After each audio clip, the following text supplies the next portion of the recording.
Olá!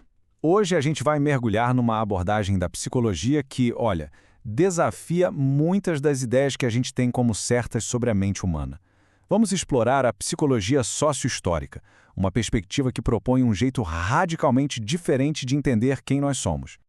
E para começar, vamos direto para a pergunta que está no centro de tudo isso. Sabe, o que a gente chama de psicológico, nossos sentimentos, pensamentos, nossa subjetividade, isso é algo que nasce com a gente, uma parte da natureza humana? Ou será que é algo que a gente constrói junto, ao longo da história? Essa pergunta que vai guiar toda a nossa conversa. Para a gente entender a resposta, a gente precisa voltar um pouco no tempo. A psicologia, do jeito que a gente conhece hoje, não existiu desde sempre, não. Ela surgiu como uma ciência mesmo lá no século XIX, um período assim de transformações sociais e intelectuais gigantescas. O cenário era perfeito para o surgimento de uma nova ciência. A ascensão da burguesia, do capitalismo, trouxe com ela uma valorização do indivíduo que era inédita. Pela primeira vez na história, se começou a dar um foco intenso na vida privada, nas escolhas de cada um, na razão humana. O mundo feudal, que era mais coletivo, foi dando lugar a uma sociedade que precisava, de alguma forma, entender e gerenciar esse novo ser, o indivíduo. E a ciência daquela época tinha umas regras bem rígidas. Era o que a gente chama de positivista, ou seja, só o que podia ser observado e medido é que valia. Era mecanicista, via o universo e o ser humano junto como uma grande máquina, e era também determinista, com aquela crença de que, para todo comportamento, existia uma causa específica que podia ser encontrada. Foi nesse molde aí que a psicologia tentou se encaixar para ser vista como uma ciência de verdade. Só que essa tentativa de encaixar o ser humano num modelo tão duro acabou gerando um problema fundamental, uma contradição que está lá na raiz da psicologia. Vamos ver como isso aconteceu. O Wilhelm Wundt, que é considerado o pai da psicologia científica, já tinha sacado essa tensão. Por um lado, ele via o ser humano como um bicho da natureza, sujeito às leis da biologia. Mas, por outro, ele também via o ser humano como um criador, alguém cuja mente e cultura moldavam a sua própria experiência. Ele estava ali diante de uma dualidade bem complexa. E a solução que o Wundt encontrou foi, na prática, dividir o problema em dois. Ele propôs duas psicologias, uma experimental, para estudar os processos internos mais naturais lá no laboratório, e uma psicologia social, para estudar os processos mais complexos, tipo cultura e linguagem. O problema é que, ao tentar resolver a contradição, ele acabou criando uma divisão que ia marcar a psicologia por mais de um século. E a partir daí, a história da psicologia vira um grande movimento de pêndulo. As escolas que vieram depois, tipo o behaviorismo, a psicanálise, a gestalt, elas sempre acabavam escolhendo um lado. Ou focavam no comportamento que se pode ver, o externo, ou nas forças do inconsciente, o interno. Ou na biologia, ou na experiência de cada um. Era sempre um lado contra o outro. O resultado disso? Uma visão sempre quebrada, fragmentada. A compreensão do que é o psicológico acabava sempre incompleta, porque, no fim das contas, ficava sempre faltando o outro lado da história. E é exatamente para tentar superar essa fragmentação que surge uma nova proposta.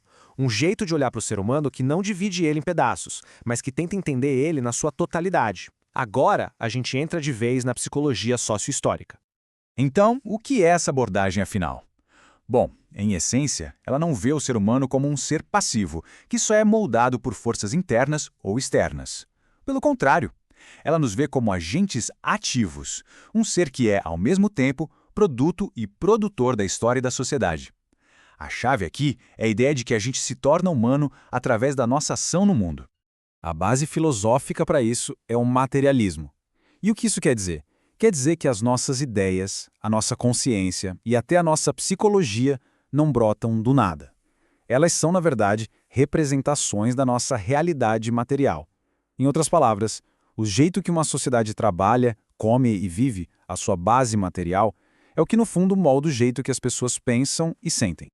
Com essa base, a própria definição do que é o fenômeno psicológico muda completamente. Ele deixa de ser algo que está só dentro da gente e passa a ser visto de um outro jeito.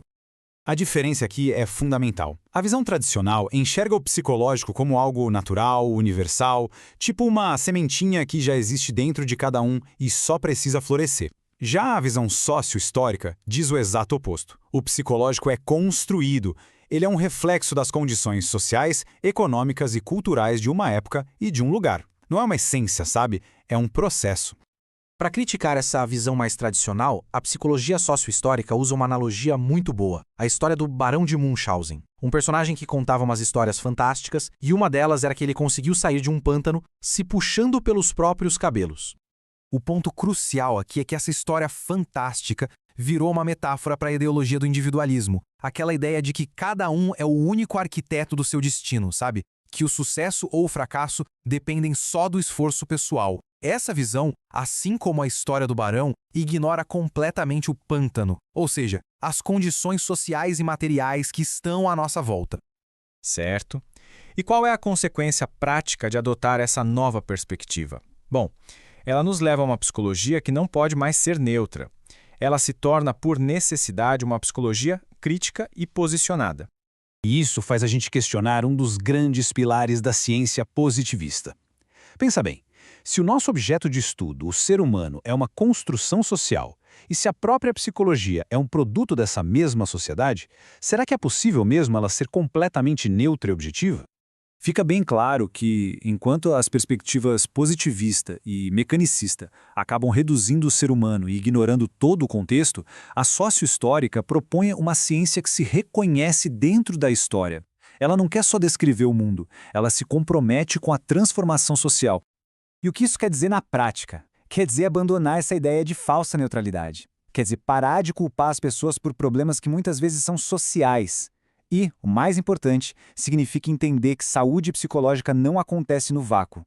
Ela depende de condições de vida dignas e a psicologia deve se comprometer com a luta por essas condições. Então, o ponto final é este. Uma psicologia crítica não se esconde atrás de uma capa de objetividade científica. Ela assume, sim, uma posição ética e política. Ela se posiciona abertamente a favor da emancipação humana e das melhores condições de vida para todo mundo. E para a gente fechar essa análise, fica uma pergunta para a gente pensar. Se a gente aceita que a nossa subjetividade, o nosso eu, é profundamente moldado pelo mundo social e histórico, isso nos leva a uma conclusão que não dá para escapar. Se a sociedade nos faz, nós também fazemos a sociedade. Qual é, então, o nosso papel ativo nesse processo de construção mútua?